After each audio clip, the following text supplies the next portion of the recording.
آپ سن رہے ہیں راشد رضا وائس۔ حضرت عیسیٰ علیہ السلام اور ایک گناہ گار۔ عیسیٰ علیہ السلام کے دور میں ایک نہایت ہی گناہ گار، جہالت و گمراہی کا سردار، سخت دل بد کردار، زندگی سے بیزار، اور لوگوں کے لیے سخت دل آزار، انسانیت کے لیے ننگ و عار، گویا شیطان کا ناپاک نمائندہ تھا، سر عقل سے خالی مگر غرور سے بھرا ہوا، جبکہ پیٹ حرام کے لقموں سے بھرا ہوا،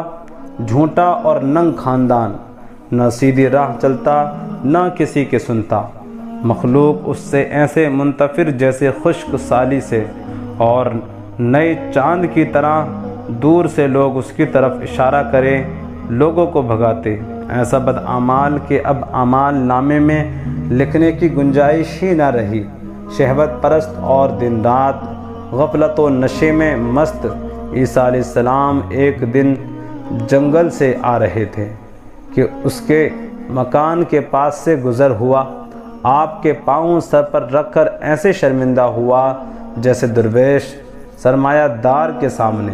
گزشتہ غفلت اور گناہوں کی معافی کا خواہش مند رہا، اور زارو قطار رو رو کر اللہ سے توبہ کرنے لگا۔ اس حالت میں ایک متکبر عبادت گزار بھی آ گیا اور حقارت کی نگاہوں سے دیکھ کر ڈانٹنے لگا، یہ بدبخت کہاں میرے اور مسیح علیہ السلام کے درمیان آ گیا؟ یہ کتنا بدبخت ہے، مجھے تو اس کی صورت سے بھی نفرت ہے، کہیں ایسا نہ ہو کہ اس کی آگ میرے دامن میں بھی لگ جائے۔ اے اللہ، قیامت کے دن مجھے اس کے ساتھ نہ اٹھانا۔ ابھی یہ باتیں کر رہا تھا، عیسیٰ علیہ السلام پر وحی نازل ہوئی